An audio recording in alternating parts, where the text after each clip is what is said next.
Hello friends, welcome to online study kingdom. दोस्तों, Uttar Pradesh PCS RO ARO के लिए हम लोग टेस्ट सीरीज को कवर कर रहे हैं और पीसीएस मंत्रा की टेस्ट सीरीज अभी तक 2 कंप्लीट हो चुकी है। टेस्ट नंबर 1 जो कि जनरल स्टडीज़ का रहा है, जो कि भारतीय इतिहास से संबंधित रहा है। दूसरा जो पेपर रहा है वह दूसरा टेस्ट पेपर रहा है जनरल हिंदी, जो कि सभी 6 टॉपिक पर आधारित रहा है। और आज की इस वीडियो में टेस्ट नंबर तीसरा जो है कंप्लीट किया जाएगा। टेस्ट नंबर तीसरा जो आधारित है वो जनरल स्टडीज, जो कि आपका भारत एवं विश्व के भूगोल से संबंधित यहाँ पर आपको प्रश्न देखने को मिलेंगे। भारत एवं विश्व का भूगोल।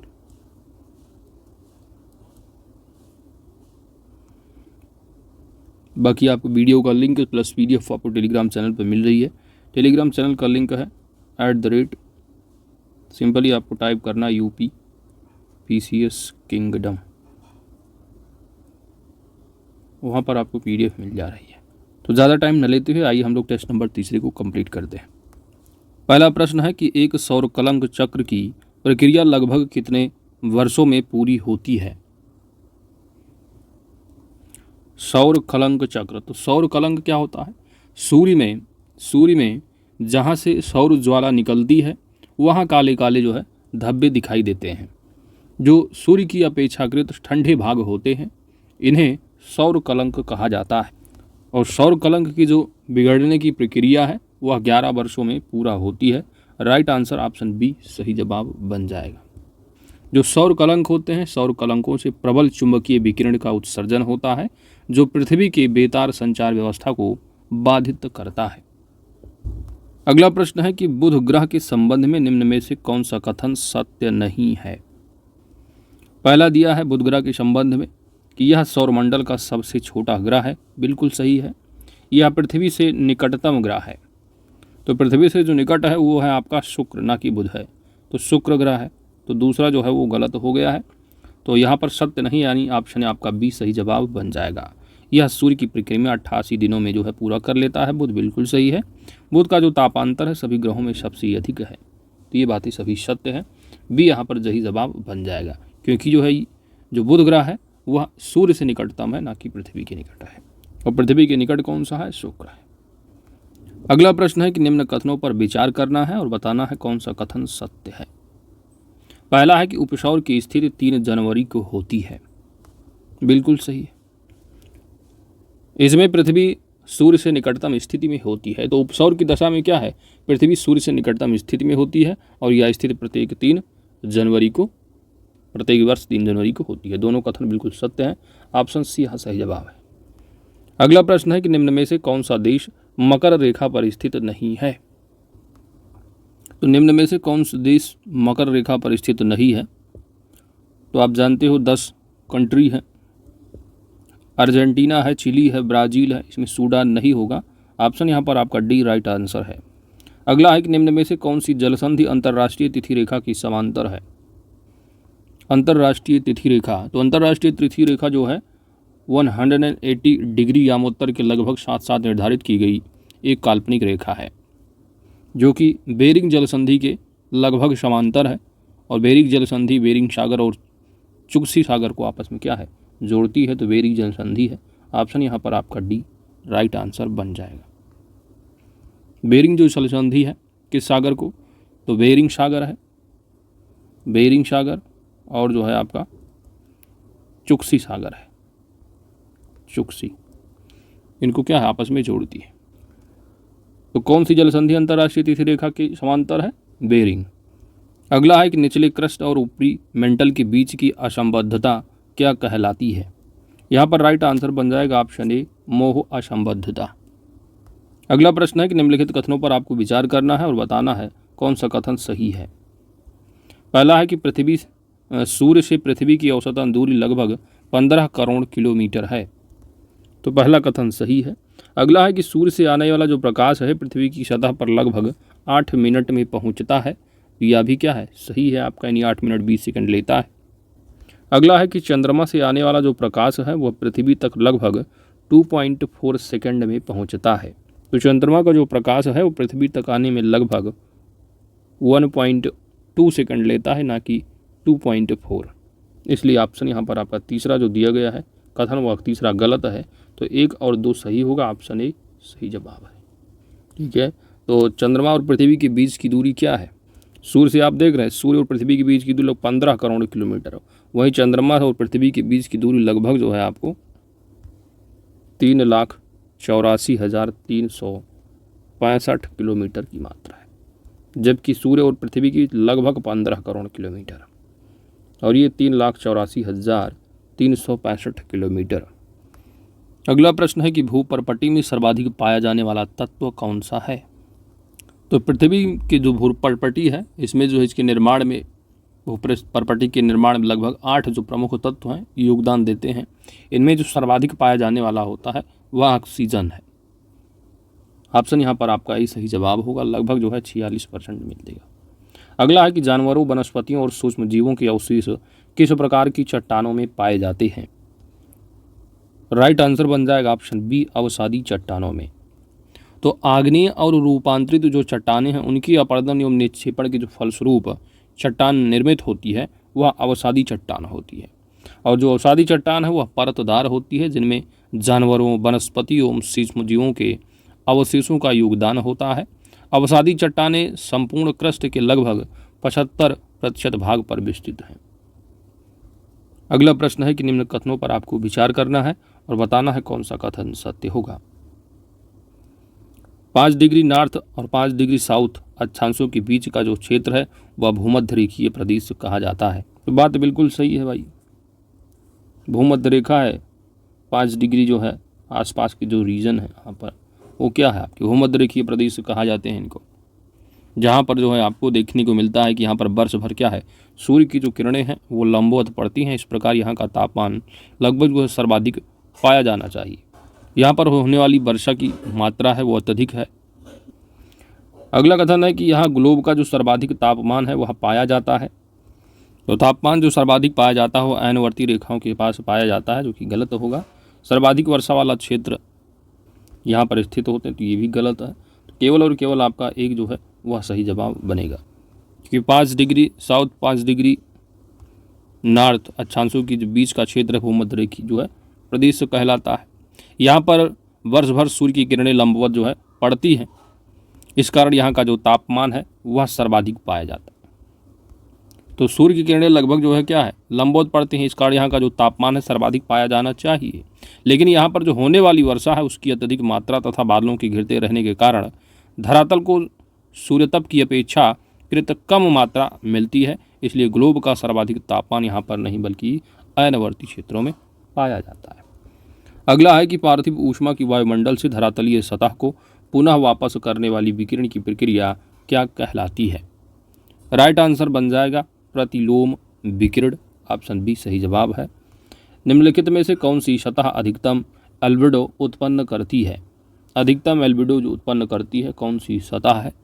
राइट आंसर आपका बन जाएगा हिम आच्छादित सतह, ऑप्शन डी, क्योंकि किसी सतह पर कुल प्राप्त जो सौर ऊर्जा है उसका जिस अनुपात में परावर्तन हो जाता है उसे एल्बिडो कहते हैं। पृथ्वी का औसत जो एल्बिडो है वो 30% माना जाता है, और हिम आच्छादित जो क्षेत्र है वहाँ पर सर्वाधिक जो है ऊष्मा को पुनः परिवर्तित कर देते हैं। तो लगभग जो है 70 से 90% आपको मिलेगा हिम आच्छादित क्षेत्रों में। अगला है कि निम्नलिखित में से किस क्षेत्र की आर्द्रता सर्वाधिक होती है?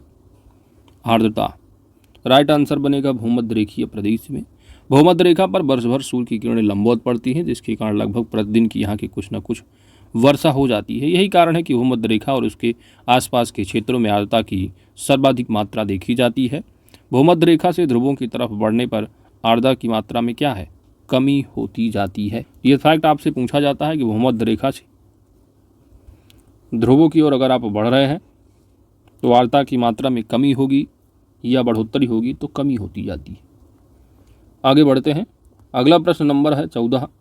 भूमध्य रेखीय वर्षा पेटी के बारे में निम्नलिखित में से कौन सा कथन सत्य नहीं है? गलत है। पहला कथन है कि इसका विस्तार भूमध्य रेखा के दोनों ओर 10 डिग्री अक्षांश रेखाओं के बीच यानी 5 डिग्री इधर 5 डिग्री इधर, यहाँ केवल संभावनीय वर्षा होती है। तो यहाँ पर केवल जो लिख दिया गलत हो गया, क्योंकि अधिकतम होना चाहिए, केवल और केवल नहीं, अधिकतम जो है वर्षा जो होती है वो संभावनीय वर्षा होती है। तो संवहनीय अधिकतम होती है, इसके अलावा पर्वतीय वर्षा भी होती रहती है। तो केवल जो लिखा है इसलिए गलत हो गया दूसरा कथन। तीसरा है कि यहाँ वर्षा की मात्रा 175 से 200 सेंटीमीटर तक अंकित की जाती है। यह प्रदेश अंतरा उष्णकटिबंधीय विसरण के अंतर्गत आता है। तो सभी कथन सत्य हैं। ऑप्शन यहाँ पर बी आपका सही जवाब बन जाएगी। यह कथन क्या है? गलत है, सत्य नहीं। अगला है कि इटली की जलवायु को निम्नलिखित में से किस वर्गीकरण के अंतर्गत रखा जाता है? यहाँ पर आपका राइट आंसर बनेगा भूमध्य सागरीय जलवायु। तो इटली के जलवायु को भूमध्य सागरीय जलवायु के अंतर्गत रखा जाता है। इस प्रकार की जो जलवायु है वह 30 डिग्री से 45 डिग्री अक्षांशों के बीच भूमध्य सागरीय प्रदेश एवं महाद्वीपों के पश्चिमी तट पर पाई जाती है। यहाँ गर्मी एवं जाड़े की दो स्पष्ट ऋतुएं मिलती हैं। वार्षिक तापांतर 10 से 15 डिग्री तक रहता है। यहाँ वर्षा जो है शीत ऋतु में होती है तथा मुख्यतः चक्रवाती प्रकार की होती है। अगला प्रश्न नंबर है 16। पूर्वी ऑस्ट्रेलियाई धारा निम्न में से किस महासागर से संबंधित है? यहाँ पर राइट आंसर बनेगा ऑप्शन सी, प्रशांत महासागर। पूर्वी ऑस्ट्रेलियाई धारा को न्यू साउथ वेल्स की धारा भी कहा जाता है। New South Wales, New South Wales की धारा भी कहा जाता है। यह ऑस्ट्रेलिया के पूर्वी तट पर प्रवाहित एक गर्म जलधारा है, गर्म जलधारा, जिसका संबंध प्रशांत महासागर से है। वहीं पश्चिमी ऑस्ट्रेलियाई धारा एक ठंडी धारा होती है। तो पश्चिमी जो होगी वो एक ठंडी जलधारा है जो कि हिंद महासागर से प्रवाहित होगी। अगला प्रश्न नंबर है 17 के निम्नलिखित में से कौन सी भू आकृति पवन की निक्षेपण क्रिया से बनती है? राइट आंसर बन जाएगा ऑप्शन सी, ड्रमलिन। तो पवन की निक्षेपण क्रिया के परिणाम स्वरूप बरखान, लोयस, बाजादा, बालूका स्तूप आदि का निर्माण होता है। तो पवन की निक्षेपण क्रिया के परिणाम जो है बखान है, बाजुदा है, बालूका है आदि का निर्माण जो है होता है। जबकि जो ड्रमलिन है हिमनद द्वारा उत्पन्न निक्षेपता स्थल रूप है। अगला है कि जो कास्ट स्थलाकृतियों में का निर्माण जो होता है वो किसके द्वारा? राइट आंसर बन जाएगा भूमिगत जल द्वारा। तो धरातल के नीचे चट्टानों के छिद्रों और दरारों में स्थित जल को भूमिगत जल कहते हैं। इनकी अपर्दन क्रिया से निर्मित स्थलाकृतियाँ जो है वो कास्ट स्थलाकृतियाँ कही जाती हैं, जिसका नामकरण यूगोस्लाविया की एडियाट्रिक तट के चूना पत्थर क्षेत्र की स्थल आकृतियों के नाम के आधार पर रखा गया है। अगला है कि जब नदियाँ अपर्दन प्रक्रिया के द्वारा अपने आधार तल को प्राप्त कर लेते हैं तो वे किस प्रकार के मैदान का निर्माण करती हैं? तो जब नदियाँ अपर्दन प्रक्रिया द्वारा अपने आधार तल को प्राप्त कर लेती हैं तो संपूर्ण भूभाग एक विस्तृत मैदान में बदल जाता है, जिसे समप्राय मैदान कहते हैं। ऑप्शन बी राइट आंसर बन जाएगा। और मिसिसिपी जो होता है तो मिसिसिपी वो बेसिन का ऊपरी भाग और भारत का जो अरावली क्षेत्र है इसके क्या है? उदाहरण है। अगला प्रश्न नंबर है 20।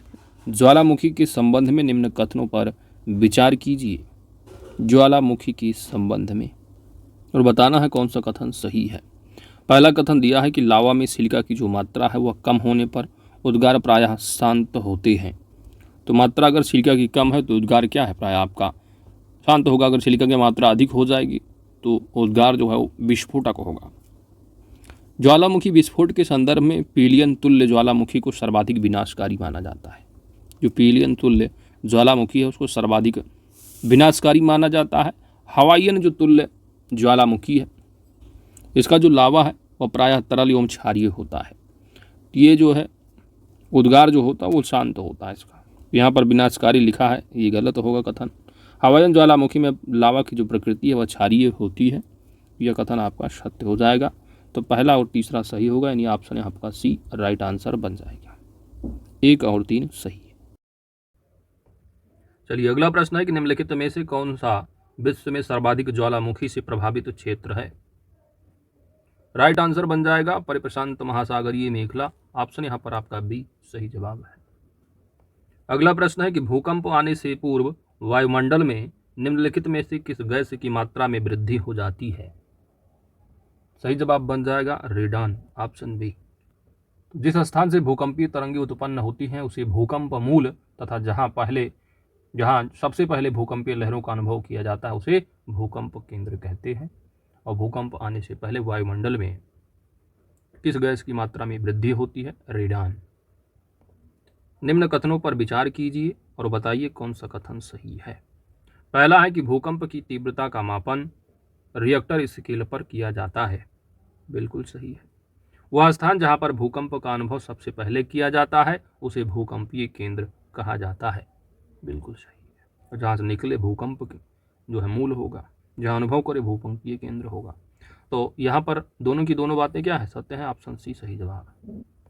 अगला है कि निम्न कथनों पर विचार कीजिए और बताइए कौन सा कथन क्या है सही है। पहला है कि सुनामी मूल रूप से ज्वारीय तरंगे होती है। तो सुनामी जो है वो ज्वारीय तरंगे नहीं, जबकि जो है क्या है, ये जो है समुद्री लहर के रूप में होती है। तो सुनामी है वो जापानी भाषा का शब्द होता है जिसका अर्थ होता है तट पर आने वाली समुद्री लहरें। तो ज्वारीय तरंगों से इनका कोई संबंध नहीं है। वस्तुतः ये लंबी एवं कम कंपन वाली समुद्री लहरें हैं जो महासागरीय भूकंप के प्रभाव से उत्पन्न होती हैं, जो कि अंततः क्या है? विनाशकारी है अत्यंत। तो दोनों बातें बिल्कुल सत्य हैं। पहला गलत है क्योंकि ये जो है क्या आपका ज्वारीय तरंगे नहीं समुद्री लहरें होंगी। तो केवल और केवल दो सही जवाब बन जाएगा। अगला प्रश्न है कि निम्नलिखित में से कौन सी उष्ण महासागरीय जलधारा है? कौन सी उष्ण महासागरीय जलधारा है? यहाँ पर राइट आंसर बन जाएगा gulf stream, option D. Next है कि जानवरों, वनस्पतियों और सूक्ष्म जीवों के अवशेष किस प्रकार की चट्टानों में पाए जाते हैं? और यहाँ पर सही जवाब होगा ऑप्शन बी, अवसादी चट्टानों में। अगला प्रश्न है कि प्रवालों के समुचित विकास के लिए कितना औसत तापमान की आवश्यकता होती है? कितने औसत तापमान की आवश्यकता होती है? तो 20 से 25 डिग्री सेंटीग्रेड, ऑप्शन यहाँ से सही जवाब। ठीक है। तो बाकी जो आपका प्रवाल भित्ति है चूना प्रधान चट्टानें होती है जिनका निर्माण मूंगा नामक समुद्री जीवों के अस्थिपंजर से होता है, मूंगा नामक समुद्री। और इनके विकास के लिए लगभग जो है आपको 20 से 25 डिग्री सेंटीग्रेड औसत तापमान की आवश्यकता पड़ती है। विषुवत रेखा से ध्रुवों की तरफ बढ़ने पर महासागरीय जल की औसत तापमान में क्या होगा?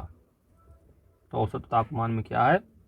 कमी आएगी। ऑप्शन यहाँ पर आपका बी सही जवाब बन जाएगा, क्योंकि विषुवत रेखा पर सूर्य जो है वर्ष भर क्या है? लंबवत चमकता रहता है। तो ध्रुवों की तरफ बढ़ने पर सूर्य की किरणों का जो तिरछापन बढ़ता रहता है। इस कारण विषुवत रेखा से अगर ध्रुव की तरफ जो है जाएंगे तो समुद्री जल के तापमान में भी क्या है? उतनी ही कमी आती जाएगी। निम्नलिखित में से कौन से सर्वाधिक ऊंचाई पर पाए जाने वाले मेघ हैं? तो बादलों का जो वर्गीकरण किया जाता है इसके अनुसार जो पश्चाभ मेघ है, कौन सा? पश्चाभ मेघ।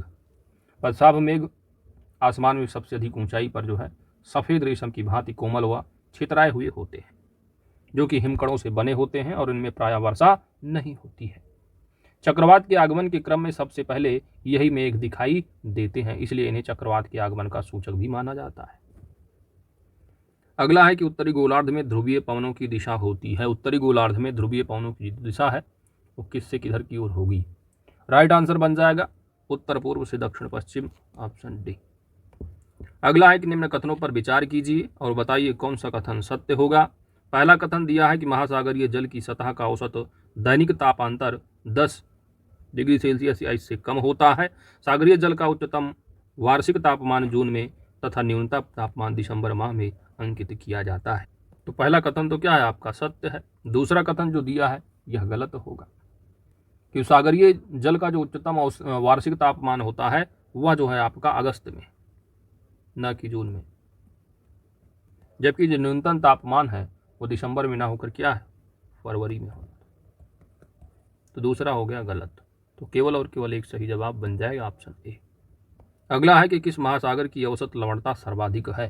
किस महासागर की औसत लवणता सर्वाधिक है? तो इनमें से जो आपका दिया है अटलांटिक महासागर, ऑप्शन यहाँ पर डी सही जवाब है।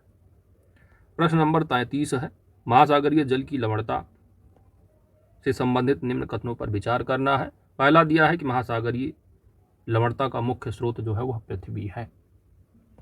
बिल्कुल सही है। जिस स्थान या जगह पर तापक्रम अधिक रहता है और वाष्पीकरण अधिक होता है वहाँ पर लवणता भी अधिक होती है। नदियों के मुहाने वाले भागों में लवणता कम पाई जाती है। तो सभी बातें बिल्कुल सत्य हैं। ऑप्शन डी यहाँ सही जवाब बन जाएगा। सूर्य की बाह्य सतह से निकलने वाली ऊर्जा को क्या कहते हैं? सूर्य की बाह्य सतह से निकलने वाली ऊर्जा को फोटान कहते हैं। ऑप्शन सी सही जवाब है। महासागरीय जल का वह सीमा क्षेत्र जहां तापमान में तीव्र गिरावट आती है उसे क्या कहा जाता है? उसे थर्मोक्लाइन कहा जाता है।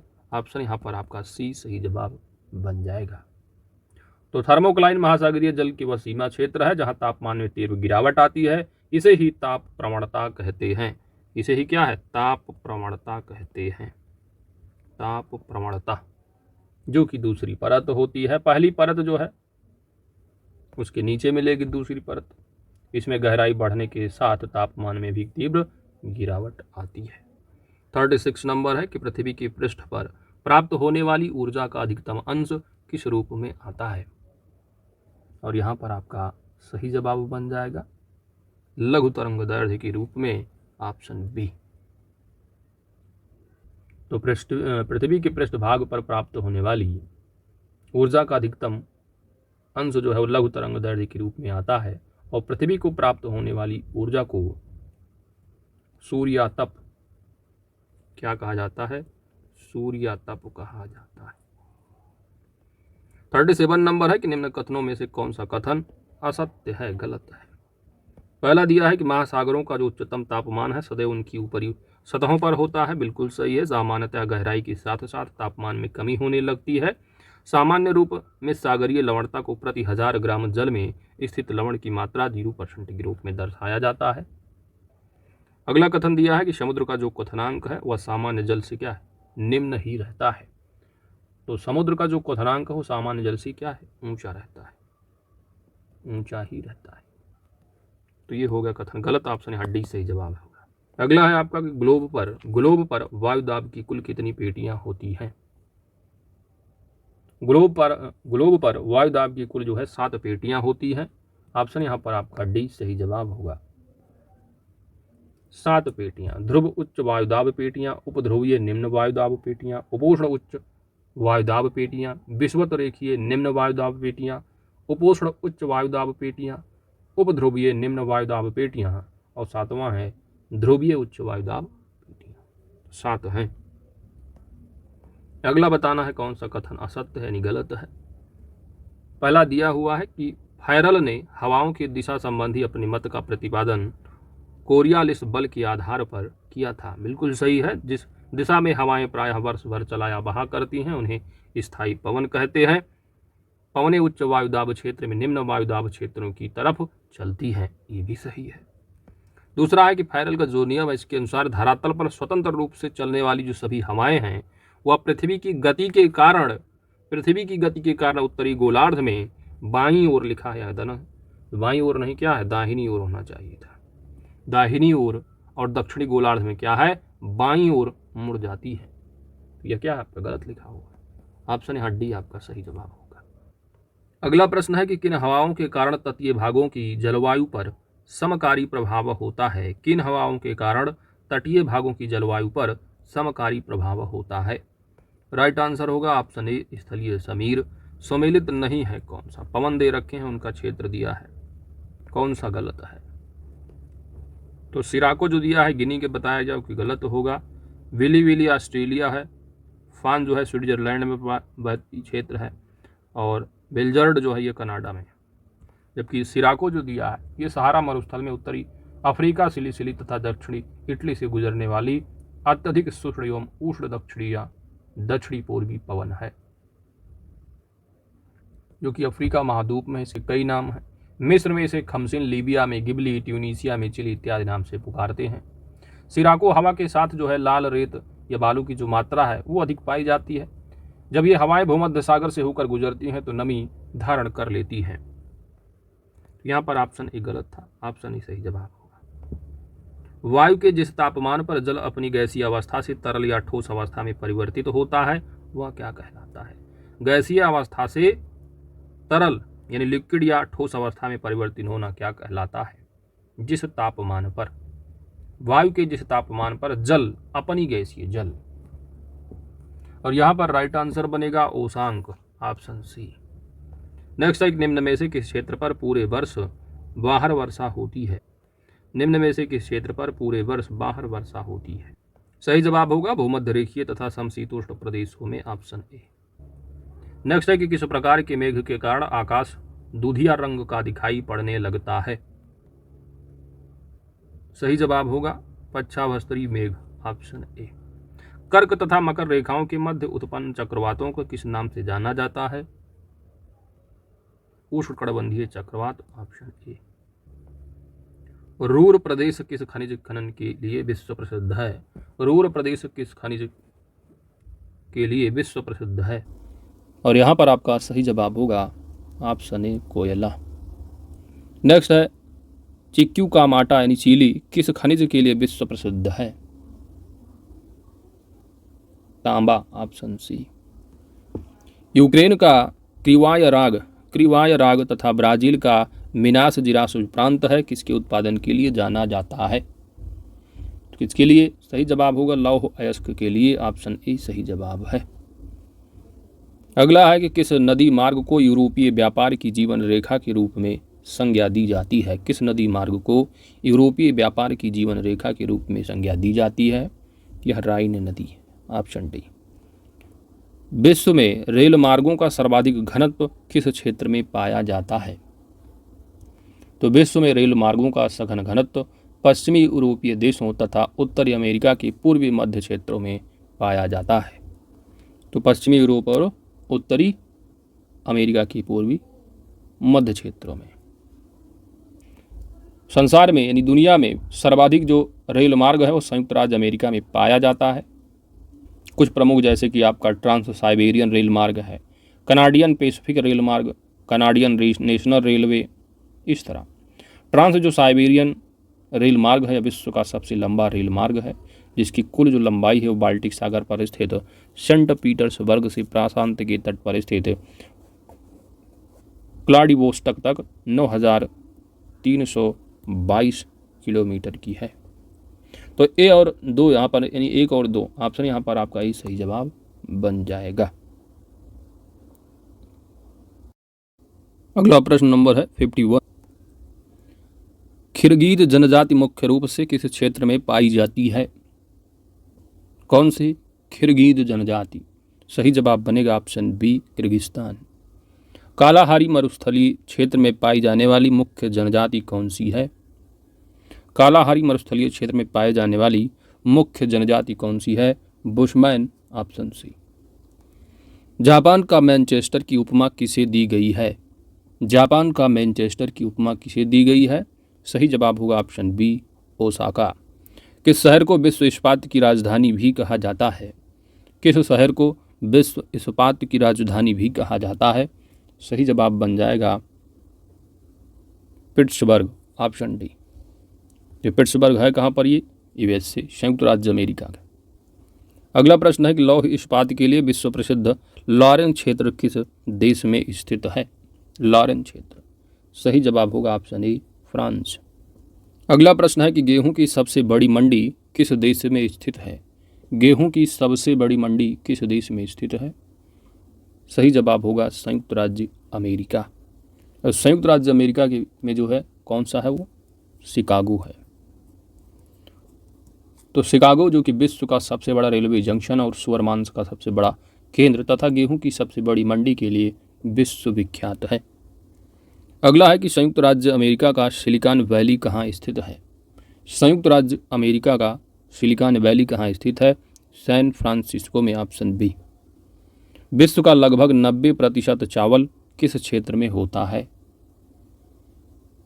तो चावल जो है एशिया का सर्वप्रमुख खाद्य फसल है और ये जो है आपको मिलेगा किस क्षेत्र में? तो ये दक्षिण पूर्वी एशिया में। ऑप्शन यहाँ पर आपका डी सही जवाब बन जाएगा। तो 90% चावल जो है वो आपको दक्षिण पूर्वी एशिया में मिलता है। अच्छा, आपका जो राष्ट्रीय चावल अनुसंधान संस्थान कहाँ पर है? तो कटक उड़ीसा में है। इसके अलावा अंतर्राष्ट्रीय चावल अनुसंधान संस्थान कहाँ है? ये फिलीपींस में है, फिलीपींस में। गेहूं, चावल, मूंगफली तथा गन्ने के वैश्विक उत्पादन में द्वितीय स्थान किसका है? गेहूं, चावल, मूंगफली तथा गन्ने के वैश्विक उत्पादन में द्वितीय स्थान किसका है? तो दूसरा स्थान जो है वो भारत का है। ऑप्शन यहाँ पर ही सही जवाब होगा, और जबकि पहले स्थान पर जो है वो चाइना है। ठीक है, बाकी इसके लिए जो है जब एग्ज़ाम होने वाला होगा उस समय जो लेटेस्ट डाटा होगा वो आपको पढ़ना होगा। यह मृदा अधिक तापमान एवं कम वर्षा वाले क्षेत्रों में होती है। तो कौन सी मृदा है जो कि अधिक तापमान एवं कम वर्षा वाले क्षेत्रों में होती है तथा इसमें ह्यूमस की जो मात्रा है वो कम एवं प्रकृति में क्षारीय मृदा है, क्या कहलाती? तो कौन सी मिट्टी है, मिट्टी का प्रकार कौन सा है जो कि अधिक तापमान एवं कम वर्षा वाले क्षेत्रों में पाई जाती है? यहाँ पर आपका सही जवाब बन जाएगा मरुस्थलीय मृदा, ऑप्शन सी। तो मरुस्थलीय मृदा में ह्यूमस की जो मात्रा है वो कम होती है, प्रकृति में ये क्षारीय मृदा है। अगला प्रश्न है कि बहुत छोटी जोतों के साथ 2 या 3 फसलें और भली भांति उन्नत पशुपालन किस प्रकार की कृषि का गुण है? राइट आंसर यहाँ पर ऑप्शन डी होगा, गहन कृषि। तो गहन कृषि वैसे क्षेत्रों में की जाती है जहाँ अत्यधिक जनसंख्या के कारण जोतों का जो आकार है वह छोटा होता है। इसमें भूमि की प्रत्येक इकाई पर अधिक मात्रा में पूंजी एवं श्रम का उपयोग कर एक निश्चित समय अवधि में फसलों का अधिकतम संभव उत्पादन किया जाता है। अगला प्रश्न है कि दक्षिण अमेरिका महाद्वीप का सर्वोच्च शिखर कौन सा है? तो दक्षिण अमेरिका महाद्वीप का सर्वोच्च शिखर कौन सा है? सही जवाब होगा माउंट एकांकगुआ। ऑप्शन यहाँ पर आपका बी सही जवाब है। दस्त ए कबीर और दस्त अलुट नामक मरुस्थल किस देश में स्थित है? राइट आंसर होगा ऑप्शन ए, ईरान। ठीक है, बाकी दक्षिण अमेरिका का जो महाद्वीप का सर्वोच्च शिखर माउंट एकांकगुआ है, किस पर्वतमाला पर ये सबसे ऊंचा शिखर होगा? तो ये आपको मिलेगा आपको एंडीज में, एंडीज पर्वतमाला। ठीक है, और जानते हो दक्षिण जो अमेरिका है वहाँ पर कौन सा? अर्जेंटीना में जो है लोकेशन मिलेगा आपको। यहाँ पर किलिमंजारो दे रखा है, तो किलिमंजारो जो है अफ्रीका महाद्वीप का सर्वोच्च शिखर है जो कि तंजानिया में लोकेट है। माउंट मैकिनले दिया हुआ है, तो माउंट मैकिनले जो है उत्तरी अमेरिका का महाद्वीप का सर्वोच्च शिखर है। चलिए भाई, दस्त ए कबीर और दस्त अलुट नामक जो मरुस्थल है किस देश में स्थित है बताइए आप? राइट आंसर बन जाएगा ऑप्शन ए, ईरान। अगला प्रश्न है, निम्न में से कौन सा देश रेड सी लाल सागर से सीमा नहीं बनाता है? लाल सागर जो सीमा बनाने वाले देश सऊदी अरब है, यमन है, मिस्र है, सूडान है, इरिट्रिया है और जिबूती। तो यहाँ पर लीबिया नहीं होगा, ऑप्शन आपका यहाँ पर डी सही जवाब बन जाएगा। लीबिया जो है आपका भूमध्य सागर से जो है वो सीमा बनाता है, न कि लाल सागर से। यूराल और वोल्गा नदी किस सागर में आकर गिरती हैं? यूराल और वोल्गा नदी किस सागर में आकर गिरती हैं? सही जवाब बन जाएगा ऑप्शन सी, कैस्पियन सागर। तो कैस्पियन सागर से जो है यूराल और वोल्गा नदी जो है मिलती हैं आकर। कैस्पियन सागर से कौन सी कंट्री जो है सीमा बनाती है? तो रूस है, ईरान है, अजरबैजान है, कजाकिस्तान है और तुर्कमेनिस्तान है। अगला है कि निम्न में कौन सुमेलित नहीं है? निम्न में कौन सुमेलित नहीं है? शहर दे रखे हैं और शहर किस नदी के किनारे स्थित है आपको बताना है, कौन सा गलत है। ऑप्शन यहाँ पर बगदाद दे रखा है जो कि टिग्रिस नदी के किनारे है, बिल्कुल सही है। बान जो है आपका राइन नदी होगा, न्यूयॉर्क हडसन नदी के किनारे। वियना दे रखा है जो कि ऑस्ट्रिया की राजधानी है, और ये आपको डेन्यूब नदी के किनारे लोकेशन मिलेगा। ठीक है, किस नदी के किनारे? डेन्यूब। तो यहाँ पर जो है ये आपका गलत दिया हुआ है, डेन्यूब नदी के किनारे बसा हुआ ऑस्ट्रिया की राजधानी है ये वियना, इसलिए यह गलत है। तो ऑप्शन यहाँ पर आपका डी सही जवाब बन जाएगा। अगला प्रश्न है कि निम्न कथनों पर आपको विचार करना है और बताना है कौन सा कथन सत्य है। पहला दिया है कि जो डाउन्स तो ये ऑस्ट्रेलिया में स्थित घास का मैदान है। कथन पहला बिल्कुल सत्य है। तो डाउन्स घास का मैदान जो है ऑस्ट्रेलिया में लोकेशन होगा, और डाउन्स के बारे में बताया गया है कि यह एक उष्णकटिबंधीय घास का मैदान है। ये उष्ण नहीं है, शीतोष्ण कटिबंधीय में होगा। तो यहाँ जो है गलत दिया हुआ है, तो केवल और केवल एक सही जवाब बन जाएगा। अगला प्रश्न है कि बाल्टिक सागर को उत्तरी सागर से कौन सी नहर जोड़ती है? बाल्टिक सागर को उत्तरी सागर से कौन नहर जोड़ती है? सही जवाब बन जाएगा कील नहर। ऑप्शन यहाँ पर सी सही जवाब है। इसके अलावा पनामा नहर दे रखी है, तो पनामा जो है आपको प्रशांत और अटलांटिक को जोड़ेगा। स्वेज नहर की बात की जाए तो यह भूमध्य सागर को लाल सागर से जोड़ता है। अगला प्रश्न है, निम्न में से जापान के द्वीपों का उत्तर से दक्षिण सही क्रम कौन सा है? उत्तर से दक्षिण, राइट आंसर बन जाएगा ऑप्शन बी, होक्काइडो, होन्शु, शिकोको और क्यूशू। ऑप्शन बी सही जवाब है।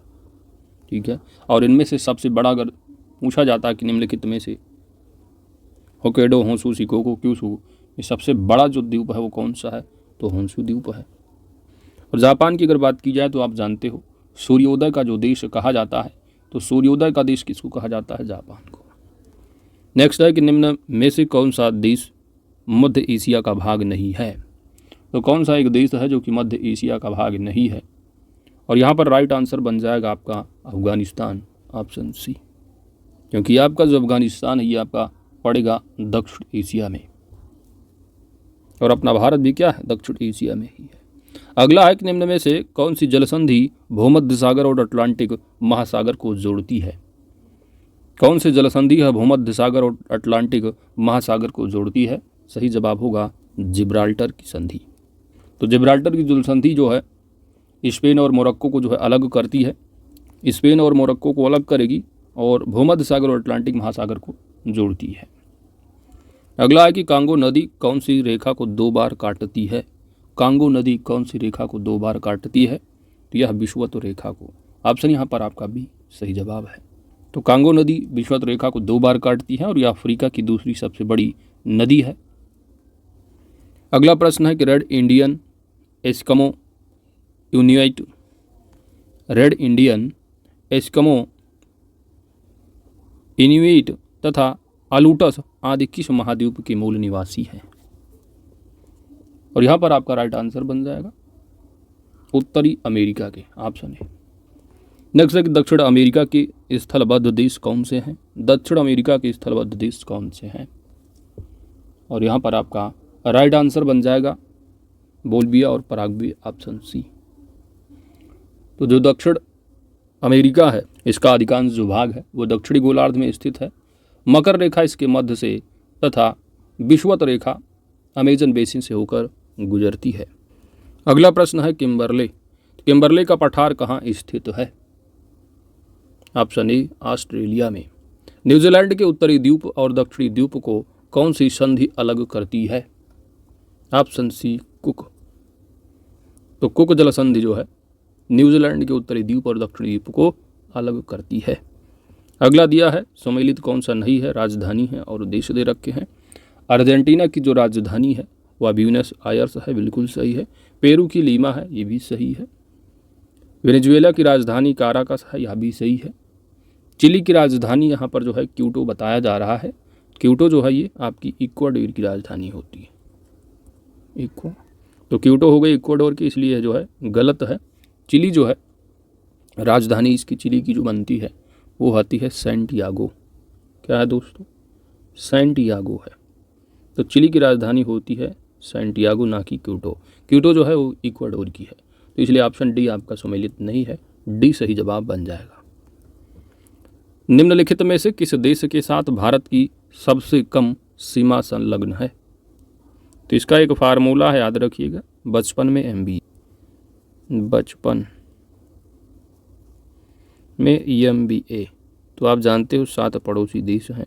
सबसे ज़्यादा जो लंबी सीमा है वो स्थलीय बांग्लादेश के साथ है, उसके बाद चाइना है, फिर पाकिस्तान है, फिर नेपाल है, फिर म्यांमार है, फिर भूटान है, फिर अफगानिस्तान है। सबसे कम की बात की गई है तो सबसे कम जो है अफगानिस्तान के साथ है 106। ऑप्शन में अफगानिस्तान है नहीं।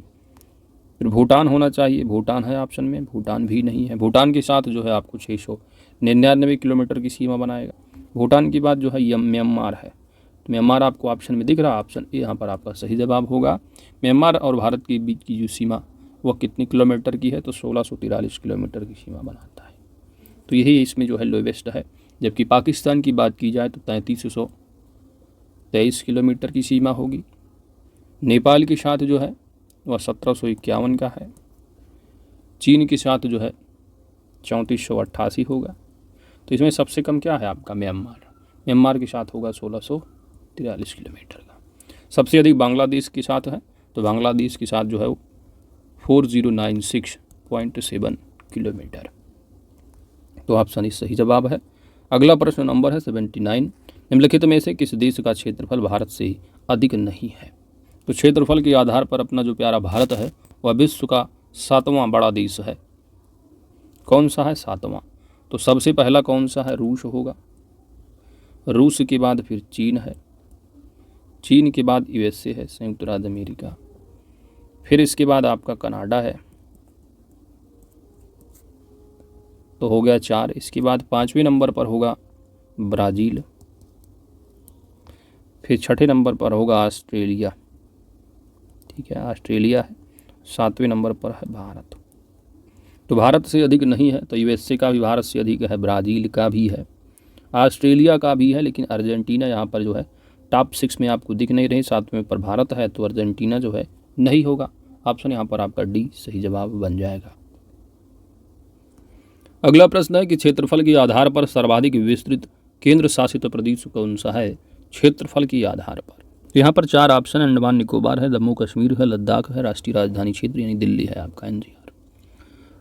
तो यहाँ पर आपका सबसे जो क्षेत्रफल के आधार पर सर्वाधिक विस्तृत जो केंद्र शासित प्रदेश है वह लद्दाख होगा। कितने वर्ग किलोमीटर में है? तो 62,146 वर्ग किलोमीटर है। तो आपका ऑप्शन यहाँ पर आपका सी सही जवाब बन जाएगा। ठीक है, दूसरे नंबर पर जो है वो जम्मू कश्मीर है, JNK है, जो कि जो है 42,241 वर्ग किलोमीटर है। तीसरे नंबर पर आ जाएगा आपका अंडमान निकोबार, जिसका जो एरिया होगा वो 8,249 वर्ग किलोमीटर होगा, 8,249 वर्ग किलोमीटर। और चौथे नंबर पर जो है वो राष्ट्रीय राजधानी जो है आपकी दिल्ली आती है, जिसकी जो एरिया है वह 1484 वर्ग किलोमीटर है।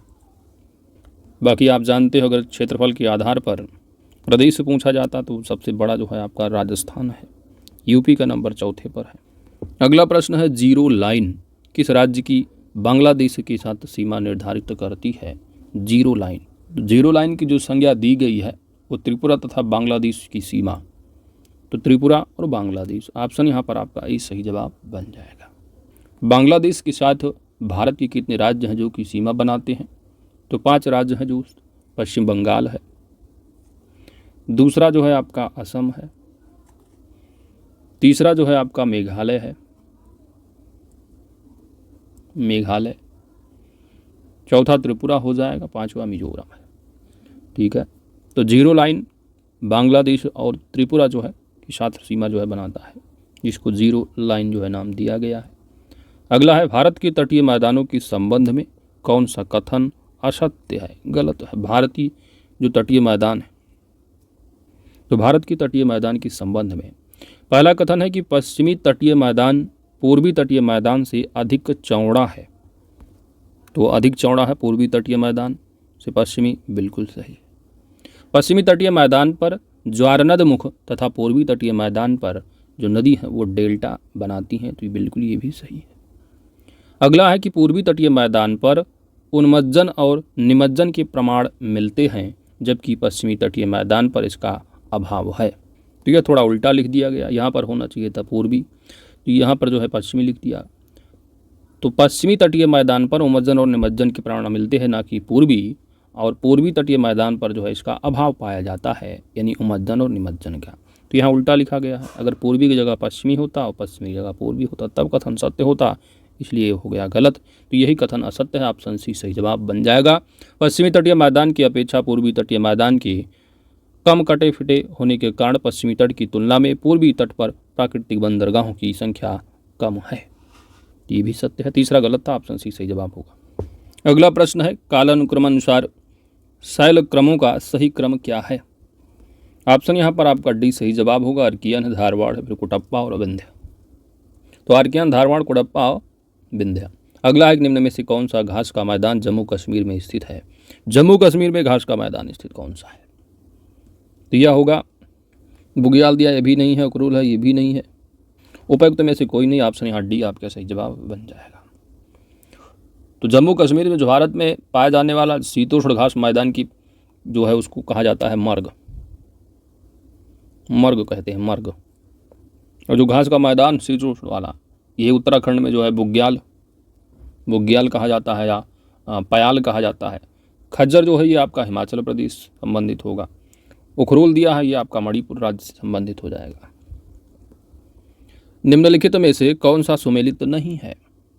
निम्नलिखित में से कौन सा सुमेलित नहीं है? ये जल स्रोत हैं बेसिकली, तो यहाँ पर जो सुमेलित नहीं है वो है खीर गंगा।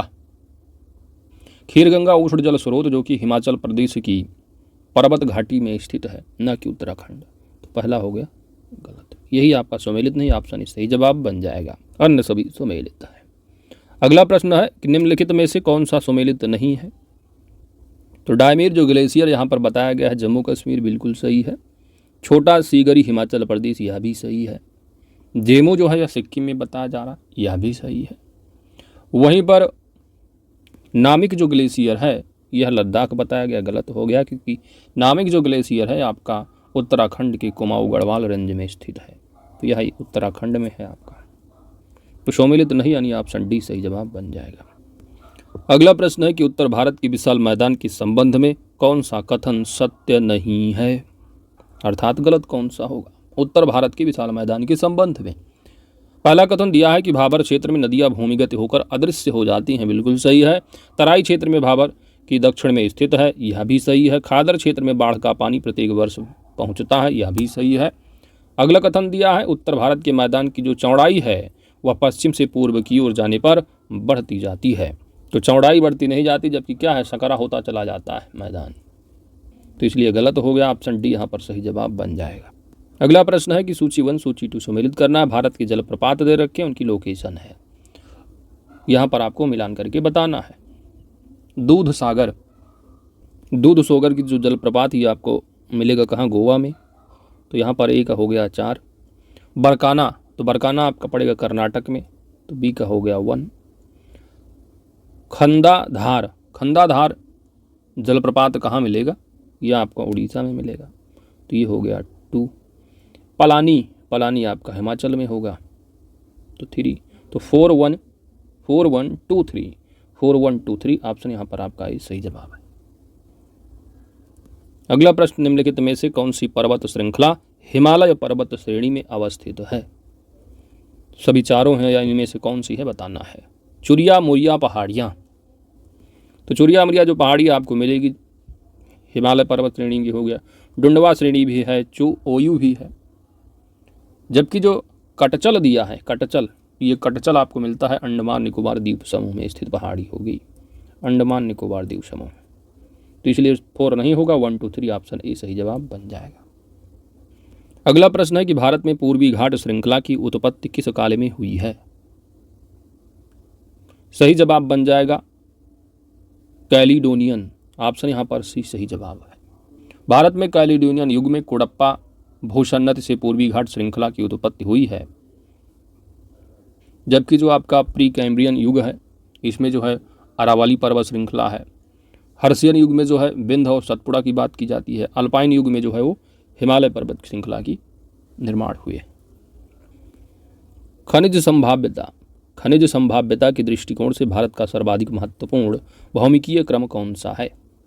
तो भारत का सर्वाधिक जो महत्वपूर्ण भौमिकीय क्रम है, सर्वाधिक खनिज संभाव्यता की दी, तो ये आपका कौन सा है? धारवाड़, ऑप्शन यहाँ पर आपका सी सही जवाब है। तो देश की जो लगभग सभी प्रमुख जो धातुएं हैं इन्हीं चट्टानों में जो है पाई जाती हैं। चलिए अगला प्रश्न नंबर है 91, ये 92 नंबर है। मेन बाउंड्री फॉल्ट किन पर्वत श्रृंखलाओं के मध्य स्थित है? राइट आंसर बन जाएगा लघु हिमालय और शिवालिक, ऑप्शन सी। निम्नलिखित में से कौन सा पठार छोटा नागपुर पठार का हिस्सा नहीं है? ऑप्शन यहाँ पर बी सही जवाब होगा देवगढ़ पठार। देवगढ़ जो पठार है वो विंध्याचल बघेलखंड पठार का हिस्सा है। निम्न में से कौन सा कथन असत्य है, गलत है? पहला दिया है कि भागीरथी और अलकनंदा देवप्रयाग में मिलती हैं, तो पंचप्रयाग से संबंधित प्रश्न है आपका, जो कि सही है। अलकनंदा और मंदाकिनी जो है कर्णप्रयाग में मिलती हैं, ये कथन आपका गलत हो जाएगा, क्योंकि अलकनंदा नदी मंदाकिनी नदी से जो है वो रुद्रप्रयाग में मिलती है। न कि कर्ण। ऑप्शन बी सही जवाब होगा। अगला है कि गंगा नदी में बाएं से मिलने वाली सहायक नदियों में पूर्व से सबसे अंत में कौन सी नदी मिलती है? तो गंगा नदी आप जानते हो इसका उद्गम स्थल उत्तराखंड के जो गोमुख के निकट गंगोत्री से है, और गोमुख से जो निकलती है गंगोत्री से, वहाँ से जो है वो भागीरथी नाम से निकलती है। देवप्रयाग में मिलती है, अलकनंदा नदी संगम करती है, तब जो है गंगा का निर्माण हो जाता है। तो यहाँ पर पूछा गया सबसे अंत में कौन सी नदी मिलती है? पूर्व से सबसे अंत में। राइट आंसर बन जाएगा महानंदा, ऑप्शन बी। नेक्स्ट है कि भारतीय प्रायद्वीपीय अफवाह तंत्र के बारे में कौन सा कथन गलत है? पहला दिया है कि प्रायद्वीपीय की नदियां हिमालय की तुलना में अधिक पुरानी हैं, बिल्कुल सही है। इनकी ढाल प्रवणता बहुत अधिक है क्योंकि यह आधार तल को प्राप्त कर चुकी है। तो इनकी ढाल जो प्रवणता है वो क्या है? बहुत क्या है? अत्यंत कम होगी, ना कि अधिक। तो यहाँ पर क्या है? क्योंकि इनका जो आधार है वो तल को जो है प्राप्त कर चुके हैं, इसके लिए क्या होगा? ढाल प्रवणता जो है कम हो जाएगी, अधिक कहाँ होगी। ठीक है, तो यहाँ पर जो है दूसरा कथन जो है गलत हो जाएगा। ऑप्शन यहाँ पर बी सही जवाब बन जाएगा। यहाँ की नदियाँ विसर्ग नहीं बनाती हैं, ये वर्षा जल पर निर्भर रहती है, ग्रीष्मकाल में सूखी जाती हैं। तो सभी सही है। नेक्स्ट है कि शुष्क मरुस्थलीय कांटेदार वनस्पति क्षेत्रों में वर्षा की मात्रा कितनी पाई जाती है? 50 सेंटीमीटर से कम पाई जाती है, ऑप्शन ए। तो भारत में इस प्रकार के जो मिलते हैं आपको, वो राजस्थान, गुजरात, दक्षिण पश्चिमी उत्तर प्रदेश, मध्य प्रदेश तथा भीतरी कर्नाटक में पाए जाते हैं।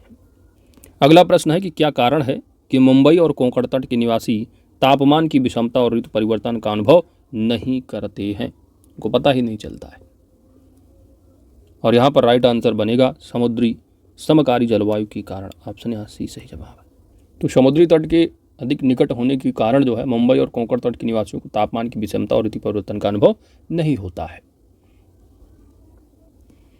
अगला है कि भारत किस जलवायु कटिबंध में स्थित है? भारत किस जलवायु कटिबंध में स्थित है? राइट आंसर होगा शीतोष्ण और उष्ण कटिबंधी दोनों में, ऑप्शन यहाँ पर सी सही जवाब। अत्यधिक तीव्र गति से चलने वाले पवन प्रवाह या जेट स्ट्रीम वायुमंडल के कौन से मंडल में पाए जाते हैं? सही जवाब बन जाएगा क्षोभ मंडल में, ऑप्शन ए। चलिए अगला प्रश्न है 101। शीतकाल में सूर्य किस तिथि को मकर रेखा पर लंबवत चमकता है? मकर रेखा पर लंबवत कब चमकता है शीतकाल में सूर्य? तो शीतकाल में सूर्य जो है 22 दिसंबर को लंबवत चमकता है। तो ऑप्शन यहाँ पर आपका डी सही जवाब बन जाएगा। अगला प्रश्न है कि उत्तर पश्चिमी भारत में शीत ऋतु में वर्षा किस कारण होती है? तो शीत ऋतु में उत्तर पश्चिमी जो वर्षा है भारत में कब होती है? शीत ऋतु में। तो शीत ऋतु में जो है कब है? तो यह पश्चिमी विक्षोभ के कारण है। राइट आंसर यहाँ पर आपका ऑप्शन ए सही जवाब बन जाएगा। तो पश्चिमी विक्षोभ या वेस्टर्न जो डिस्टर्बेंस है वो भारतीय उपमहाद्वीप के उत्तरी इलाकों में सर्दियों के मौसम में आने वाले ऐसे तूफान को कहते हैं जो वायुमंडल की ऊंची तहों में भूमध्य सागर, अंध महासागर और कुछ हद तक कैस्पियन सागर में नमी के लाकर उसे अचानक वर्षा और बर्फ के रूप में उत्तर भारत, पाकिस्तान व नेपाल पर गिरा देता है। और ये जो पश्चिमी विक्षोभ के कारण जो शीत ऋतु में वर्षा होती है, ये जो उत्तर भारत में रबी की फसल के लिए, विशेषकर गेहूं के लिए जो है अति आवश्यक है। ऑप्शन यहाँ पर सही जवाब बनेगा। अगला प्रश्न है 103 नंबर। भारत में औसत वार्षिक वर्षा कितनी होती है? सही जवाब है 112 से 115 सेंटीमीटर, ऑप्शन बी।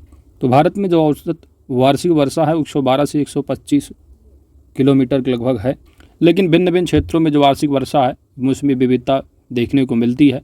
सबसे अधिक वर्षा जो होगी वो पश्चिमी तट है, पश्चिमी घाट है, उत्तर पूर्व के उप जो हिमालयी क्षेत्र हैं और मेघालय की जो पहाड़ियाँ हैं वहाँ पर वर्षा सबसे अधिक होती है, जो कि लगभग 200 सेंटीमीटर से क्या अधिक होती है। खासी और जयंतिया जो पहाड़ियों हैं उनकी कुछ भागों में वर्षा जो है आपको सबसे अधिक देखने को मिलती है, जो कि लगभग आपको 1000 सेंटीमीटर से भी अधिक देखने को मिलती है। अगला प्रश्न है कि कौन सी मिट्टी में सूखने पर गहरी दरारें उत्पन्न हो जाती हैं? कौन सी मिट्टी में सूखने पर गहरी दरारें उत्पन्न हो जाती हैं? आपके ऑप्शन है जलोढ़, लाल लैटेराइट या काली। यहाँ पर आपका सही जवाब बन जाएगा काली मिट्टी, ऑप्शन डी। तो काली मिट्टी की जल धारण करने की जो क्षमता है वह सबसे अधिक होती है। काली जो मिट्टी है यह जल में संतृप्त होने पर बहुत चिपचिपी हो जाती है तथा सूखने पर इनमें गहरी दरारें उत्पन्न हो जाती हैं। इस कारण से स्वतः जुदाई वाली जो मृदा भी कहा जाता है इनको। और इसी को जो है अस्थायी रूप से जो है स्थानीय जो रूप हैं वहाँ पर आपको रेगुर मिट्टी देखने को मिलती है, रेगुर मिट्टी कहते हैं, या करेल, काली, कपास मिट्टी आदि भी कहा जाता है। सर्वाधिक इसमें देखेंगे तो बहुलता जो देखने को मिलती है वो महाराष्ट्र में सर्वाधिक है। पश्चिम जो मध्य प्रदेश है, गुजरात, राजस्थान, आंध्र प्रदेश, कर्नाटक, तमिलनाडु एवं उत्तर प्रदेश में जो दक्कन लावा है उसके आसपास बेसाल्ट अपक्षय से हुआ है। अगला प्रश्न है कि मृदा के कौन से स्तर को जल संचयन क्षेत्र भी कहा जाता है? मृदा के कौन से स्तर को जल संचयन क्षेत्र भी कहा जाता है? सही जवाब बन जाएगा ऑप्शन सी, स्तर बी। अगला प्रश्न है निम्न कथनों पर आपको विचार करना है और बताना है कौन सा सही जवाब होगा। कथन दिया है कि हिमालय में ऊंचाई पर जाने पर वनों के प्रकार जो है वो बदलते जाते हैं। दूसरा है कि हिमालय पर 1500 मीटर की ऊंचाई तक सदाबहार वन पाए जाते हैं। तो यहाँ पर आपका दोनों का दोनों जो कथन है बिल्कुल सत्य है। ऑप्शन यहाँ पर आपका सी सही जवाब बन जाएगा। अगला प्रश्न है कि तांबे की जो प्राप्ति है किस क्रम की चट्टानों से होती है? तांबे की प्राप्ति राइट आंसर बनेगा ऑप्शन ए, धारवाड़ क्रम की चट्टानों से होती है। अगला है कि आर्कियन चट्टानों के बारे में आपको कौन सा कथन असत्य है आपको बताना है आर्कियन चट्टानों के बारे में। तो पहला कथन दिया कि प्राचीनतम और मूलभूत चट्टानें हैं, जो कि बिल्कुल सही है। इनमें जीवाश्म पाए जाते हैं, तो यह कथन जो है वो गलत हो जाता है। तो आर्कियन जो चट्टानें वो सबसे प्राचीन और मूलभूत चट्टानें हैं और इनका जो निर्माण वो जीवों के पहले जो है हुआ था, अतः इनमें आप क्या कहेंगे कि जीवाश्म नहीं पाए जाते हैं। तो दूसरा कथन जो है वो गलत है, तो यही आपका असत्य हो जाएगा ऑप्शन बी। इसका निर्माण लावा के ठंडा होने से हुआ है, बिल्कुल सही है। इनका विस्तार तमिलनाडु, कर्नाटक, आंध्र, राजस्थान के दक्षिण पूर्वी भाग में है, सभी सही है। अगला प्रश्न है कि छोटा नागपुर खनिज पेटी के संबंध में निम्न कथनों पर विचार करना है। पहला कथन दिया है कि इसका जो मुख्य विस्तार है वो झारखंड, उड़ीसा तथा पश्चिम बंगाल में है, बात बिल्कुल सही है। छोटा नागपुर खनिज पेटी, यह पेटी नीस एवं ग्रेनाइट शैल से युक्त है, यह कथन भी बिल्कुल सत्य है। दूसरा है कि यहाँ देश का लगभग 75% लौह अयस्क पाया जाता है। तो 75 नहीं, यहाँ पर जो है देश का यानी भारत का जो है 90% से अधिक जो है लौह अयस्क पाया जाता है। कि तो 75 की बात नहीं, 90 है ना। तो ये कथन जो है गलत हो गया। तो 1 और 2 आपका सही जवाब ऑप्शन ए हो जाएगा। भारत की लौह इस्पात पेटी निम्न में से किसे कहा जाता है? भारत की लौह इस्पात पेटी निम्न में से किसे कहा जाता है? सही जवाब बन जाएगा छोटा नागपुर खनिज पेटी, ऑप्शन ए। छोटा नागपुर जो खनिज पेटी है भारत की जो लौह अयस्क पेटी कहा जाता है। ऐसा इसलिए कहा जाता है क्योंकि भारत की जो अधिकांश लौह इस्पात कारखाने हैं, जैसे कि बोकारो हो गया आपका, दुर्गापुर, जमशेदपुर, राउरकेला, कुल्टी आदि इसी पेटी में क्या है अवस्थित हैं। अगला है खेतड़ी की खान निम्न में से किस खनिज से संबंधित है? खेतड़ी की खान यह राजस्थान के झुंझुनू में अवस्थित है और यह खान जो है तांबे के उत्पादन के लिए भारत की सबसे सुप्रसिद्ध खान है। तांबे के उत्पादन यानी ऑप्शन यहाँ पर सी सही जवाब बन जाएगा। अगला है कि भारत का सर्वाधिक स्वर्ण का उत्पादन निम्न में से किस राज्य में होता है? सोने का सर्वाधिक उत्पादन भारत के किस राज्य में होता है? तो केजीएफ आपने देखा होगा। यहाँ पर आपका सही जवाब बन जाएगा ऑप्शन बी, कर्नाटका। तो कर्नाटक देश में स्वर्ण का सर्वाधिक अग्रणी जो है राज्य है। यहाँ की जो कोलार तथा हट्टी की खानों में सर्वाधिक स्वर्ण का उत्पादन होता है। भारत में सूती वस्त्र का प्रथम कारखाना निम्न में से कहाँ स्थापित किया गया था? सूती वस्त्र का प्रथम कारखाना निम्न में से कहाँ पर स्थापित किया गया था? सही जवाब बन जाएगा कोलकाता में। तो भारत में सूती वस्त्र का प्रथम कारखाना वर्ष 1818 ईस्वी में कोलकाता के फोर्ट ग्लास्टर में स्थापित किया गया था। कोलकाता के फोर्ट ग्लास्टर में जो है स्थापित किया गया था, जो कि आगे चल के ये कारखाना है वो सफल नहीं रहा है। तो सूती वस्त्र का प्रथम कारखाना कहाँ? कोलकाता। अगला है कि हिंडाल्को की स्थापना किस देश के सहयोग से की गई थी? हिंडाल्को अर्थात हिंदुस्तान एल्यूमिनियम कंपनी की स्थापना। तो हिंडाल्को है हिंदुस्तान एल्यूमिनियम कंपनी। तो इसकी जो स्थापना है वह यूएस के सहयोग से है। यूएस के सहयोग से उत्तर प्रदेश कहाँ पे है? ये यूपी में है। तो कहाँ है ये हिंडाल्को? यूपी स्पेशल पढ़ते हो आप, रेणुकूट में। तो यूपी के यानी उत्तर प्रदेश के रेणुकूट में की गई थी और यह देश में स्थित अग्रणी एल्यूमिनियम उत्पादक कंपनी है। अगला प्रश्न है विश्व प्रसिद्ध अंगोरा ऊन निम्न में से किसे प्राप्त किया जाता है? तो जो अंगोरा जो ऊन है वह किससे प्राप्त किया जाता है, जो कि विश्व प्रसिद्ध है, और यह सही जवाब बनेगा आपका खरगोश से। ऑप्शन यहाँ सी सही जवाब होगा। तो अंगोरा जो ऊन है वह विश्व स्तरीय उच्च कोटि का ऊन माना जाता है। इसका उत्पादन खरगोश से किया जाता है। किस प्रकार का ऊन होता है अंगोरा ऊन, कहाँ से, खरगोश से मिलता है। वहीं पर जो बकरी दिया गया ऑप्शन में, तो बकरी से जो है वो पश्मीना प्रकार का जो ऊन होता है, पश्मीना। तो पश्मीना ऊन जो है वो बकरी से प्राप्त होता है। भारत में जो है जो अग्रणी है उत्पादक राज्य ऊन के मामले में वो आपका कौन सा है, राजस्थान। अगला है कि देश का प्रथम सुपर फास्फेट संयंत्र निम्न में से कहाँ स्थापित किया गया था, रानीपेट। ऑप्शन यहाँ पर आपका सी सही जवाब होगा। रानीपेट है कहाँ पर, तो यह तमिलनाडु में है, तमिलनाडु में। कब स्थापित हुआ था, तो 1906 ईस्वी में स्थापित किया गया था। अगला है कि नेपा नगर निम्न में से किस के उत्पादन हेतु प्रसिद्ध है, नेपा नगर। तो नेपा नगर है कहाँ पर, तो नेपा नगर जो है ये एमपी में पड़ता है, मध्य प्रदेश में, और ये जो है अखबारी कागज़ के उत्पादन के लिए प्रसिद्ध है। ऑप्शन यहाँ डी आपका सही जवाब बन जाएगा, अखबारी कागज़। वहीं पर एमपी में आपका जो होशंगाबाद है, जहाँ पर क्या होता है, तो नोट छापने के कागज़ बनाने का जो है वो सरकारी खाना है आपका होशंगाबाद एमपी में। अगला प्रश्न है आपका, प्रधानमंत्री ग्राम सड़क योजना के अंतर्गत गाँव को जोड़ने के लिए कितनी जनसंख्या को आधार बनाया गया है, कितनी जनसंख्या को आधार बनाया गया है, और यहाँ पर आपका सही जवाब बन जाएगा।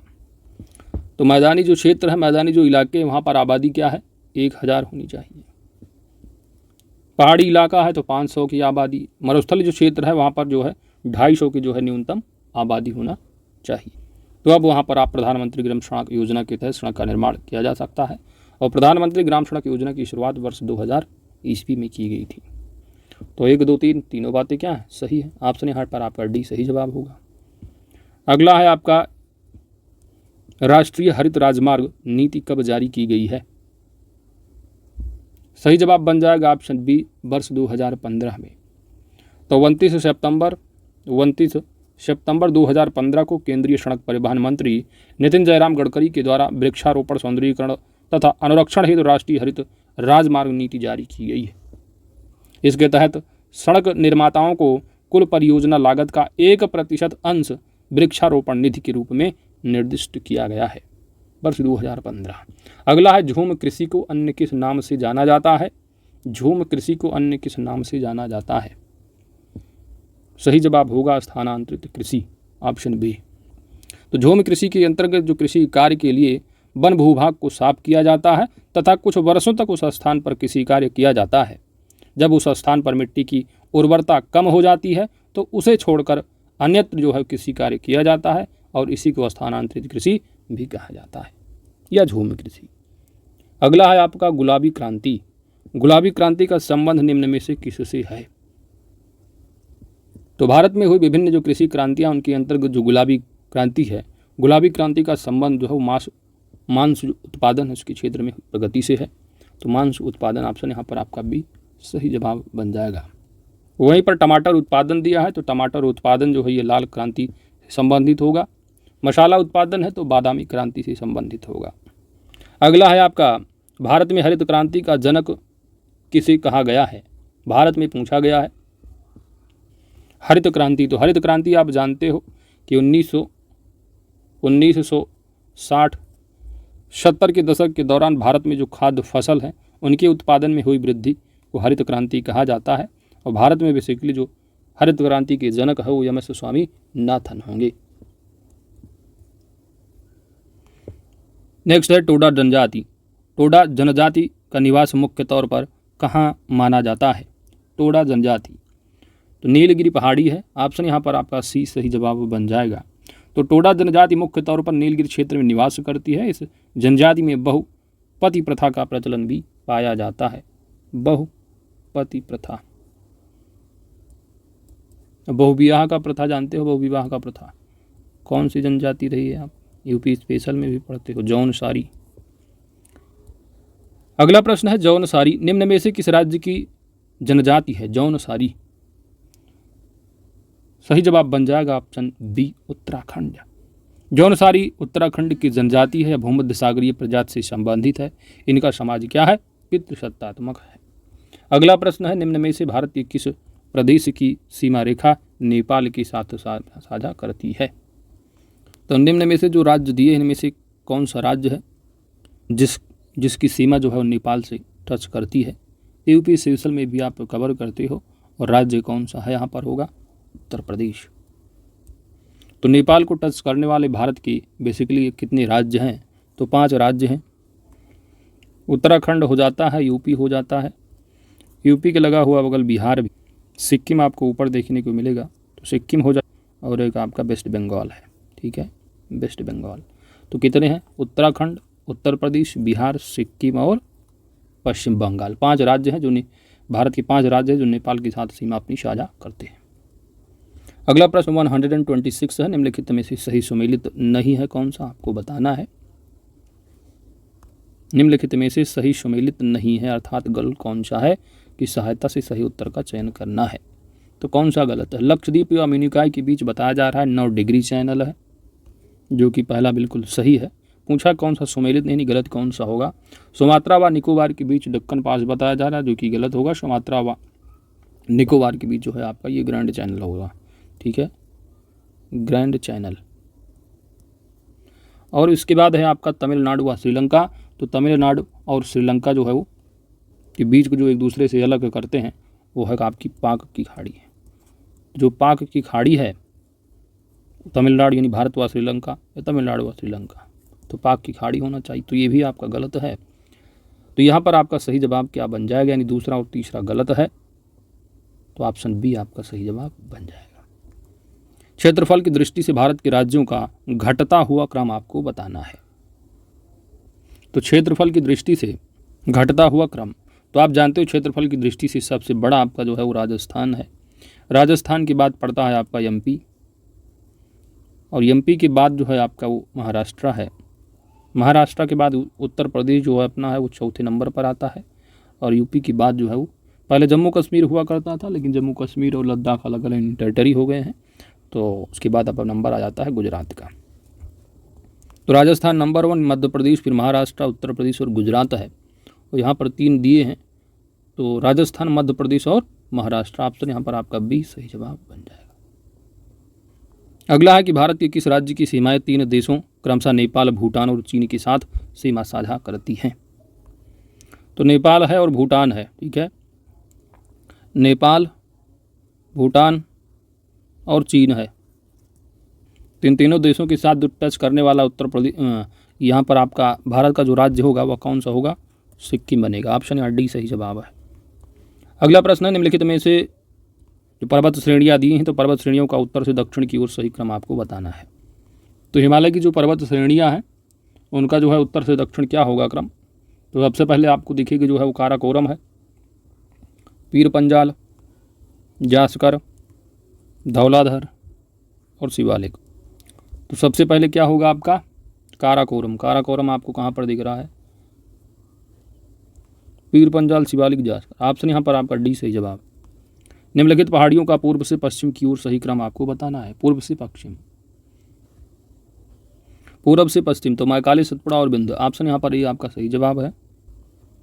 दक्षिण भारत की निम्नलिखित पहाड़ियों का उत्तर से दक्षिण की ओर का सही क्रम, दक्षिण भारत की सही जवाब बनेगा नीलगिरी, अन्नामलाई, इलायची पहाड़ी है। ऑप्शन यहाँ पर आपका ये सही जवाब है।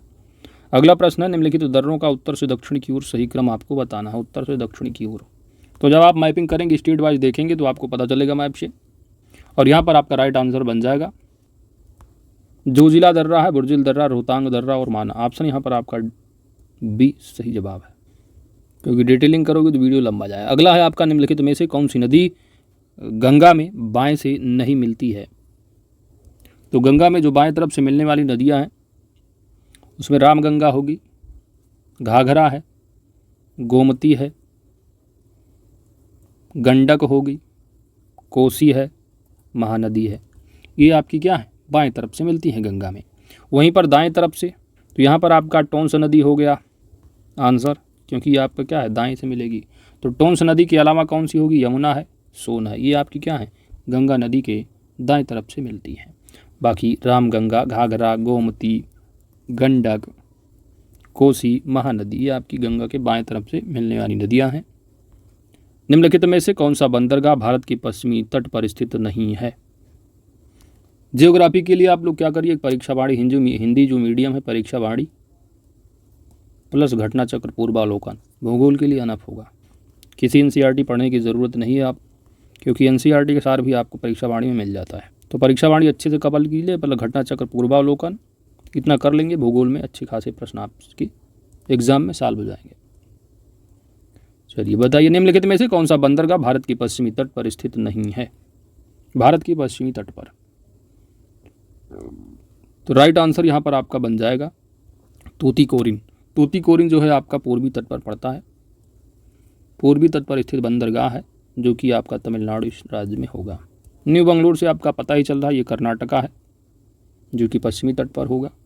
कोचीन केरल है, मडगांव गोवा का है, सभी क्या है आपकी पूर्वी तट पर।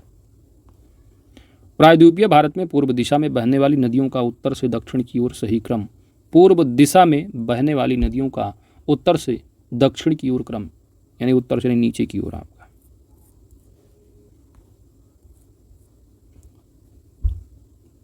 तो दक्षिण की ओर जो क्रम होगा प्रमुख नदियों का उत्तर से दक्षिण, यानी कि जो कि पूर्व दिशा की ओर बहने वाली होंगी, तो सबसे पहले आप देखते हैं कि वो सुवर्ण नदी होती है, सुवर्ण है, महानदी होगी, गोदावरी है, कृष्णा है, पेन्नार है, वैगई है। तो यहाँ पर आपका राइट आंसर क्या बनेगा? महानदी, गोदावरी, कृष्णा, कावेरी। ऑप्शन यहाँ पर आपका ए सही जवाब है। अगला 136 नंबर है, निम्नलिखित नदियों का पूर्व से पश्चिम की ओर का सही क्रम बताना है। पूर्व से पश्चिम की ओर, पूर्व से पश्चिम की ओर सही क्रम, तो महाराष्ट्र लूनी होगा, तो लूनी सबसे लास्ट में इधर लगाएंगे, तो सोन, बेतवा, चंबल, लूनी। ऑप्शन यहाँ पर आपका सी सही जवाब है। निम्नलिखित में से किन राज्यों की सीमा भूटान के साथ सीमा बनाती है? तो भारत के कितने राज्य हैं? तो आप जानते हैं 4 राज्य हैं। ये आपका भूटान है, सिक्किम है आपका यहाँ पर, है ना, सिक्किम पड़ जाता है, पश्चिम बंगाल ऐसे घूम के आया है, तो वेस्ट बंगाल भी होगा आपका। इधर असम है आपका, यहाँ अरुणाचल प्रदेश है, तो अरुणाचल, असम, वेस्ट बंगाल और सिक्किम। तो पश्चिम बंगाल, सिक्किम, अरुणाचल और असम, यानी ऑप्शन यहाँ पर ए सही जवाब बन जाएगा। अगला प्रश्न है, कावेरी नदी भारत के किन राज्यों से होकर प्रवाहित होती है? कौन सी नदी? कावेरी भारत के किन राज्यों से होकर प्रवाहित होती है? तो कावेरी जो नदी है कर्नाटक, तमिलनाडु और केरल राज्य से होकर प्रवाहित होती है। तो कर्नाटक, तमिल और केरल। ऑप्शन यहाँ पर आपका सी सही जवाब बन जाएगा। बाकी जो कावेरी नदी है इसका उद्गम आप जानते हो ब्रह्मगिरी पहाड़ी से हुआ है, ब्रह्मगिरी पहाड़ी। और जो कावेरी नदी है इसको क्या कहा जाता है? दक्षिण भारत की गंगा भी कहा जाता है। तो दक्षिण भारत की गंगा कौन सी है? कावेरी। तो दक्षिण भारत की गंगा हो गई, और इसका जो प्रवाह क्षेत्र है, इसके प्रवाह क्षेत्र को क्या कहते हैं? Rice bowl of South India, rice bowl of South India. अगला प्रश्न 139 है, हिमालय पर्वत श्रृंखला की कौन सी श्रेणी सबसे जो है दक्षिण में है? तो आप जानते हो जो ट्रांस हिमालय है जो कि तिब्बती हिमालय होगा, तिब्बती हिमालय है। बृहद हिमालय जो कि एक महान हिमालय है, ठीक है, महान हिमालय के नाम से है, तो बृहद हिमालय आपका महान हिमालय हो गया। मध्य हिमालय या लघु हिमालय इसको कहा जाता है। और सबसे जो बाहरी है जो कि शिवालिक हिमालय होगा, सबसे नीचे होगा आपका। तो हिमालय जो पर्वत है उनके 4 श्रृंखलाओं में है, ट्रांस सबसे ऊपर क्योंकि प्राचीनतम, फिर बृहद है, फिर मध्य है, शिवालिक है। तो सबसे साउथ में कहाँ पड़ेगा आपका? सबसे उत्तर पूछा होता तो ट्रांस, यहाँ पर शिवालिक आपका सबसे साउथ पड़ेगा। ऑप्शन डी सही जवाब होगा, शिवालिक या बाह्य हिमालय। अगला है कि नेपाल जो हिमालय है किन नदियों के बीच स्थित है? तो बेसिकली जो हिमालय है, तो हिमालय का जो वर्गीकरण किया गया है, प्रादेशिक वर्गीकरण, तो पंजाब हिमालय है, कुमाऊं हिमालय है, कुमाऊं हिमालय, पंजाब, कुमाऊं नेपाल हिमालय,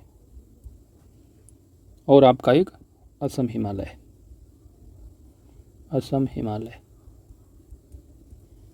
तो ये किन किन नदियों के बीच स्थित है? पंजाब आपका सिंधु सतलज, सिंधु व सतलज के बीच है। कुमाऊं जो हिमालय सतलज व काली के बीच पड़ेगा, सतलज व काली। फिर काली आ जाएगी तो काली व नेपाल जो होगा काली व तीस्ता के बीच होगा, काली व तीस्ता। तो नेपाल ही पूछा था, तो ऑप्शन यहाँ पर आपका ही सही जवाब है, काली व तीस्ता के मध्य होगा। जबकि असम पड़ेगा तो तीस्ता के बीच हो जाएगा, तीस्ता रहेगा उसके नीचे क्या आपका दिहांग हो जाएगा, तीस्ता व दिहांग के बीच। तो तीस्ता व दिहांग के बीच क्या होगा? असम हिमालय। काली व तीस्ता के बीच नेपाल है। सतलज व सिंधु के बीच जो है पंजाब होगा, और काली सतलज या सतलज काली के बीच क्या हो जाएगा? कुमाऊं। तो यहाँ पर नेपाल पूछा गया, ऑप्शन ए सही जवाब है। और इन्हीं 140 प्रश्न के साथ पूरा का पूरा जो जीएस का सेकंड रहा है आपका टेस्ट सीरीज नंबर 3, पहला आपका जो रहा वो पहला जो टेस्ट रहा पीसीएस मंत्रा का, वो जीएस का जो है आपका इतिहास से संबंधित रहा है। दूसरा हिंदी संपूर्ण टेस्ट रहा 6 टॉपिक पर आधारित। तीसरा जो टेस्ट रहा ये आपका भूगोल पर आधारित रहा, भारत एवं विश्व। तो भारत का भूगोल हो गया तीसरा टेस्ट कंप्लीट। अगला टेस्ट नंबर 4 होगा जो कि हिंदी से होगा, सभी 6 टॉपिक पर आधारित 60 प्रश्न होंगे। वीडियो को लाइक शेयर जरूर कर दीजिएगा, अपने दोस्तों के साथ शेयर करना मत भूलिएगा। लाइक ज़रूर कीजिए क्योंकि आप लोग लाइक नहीं करते। Thanks for watching.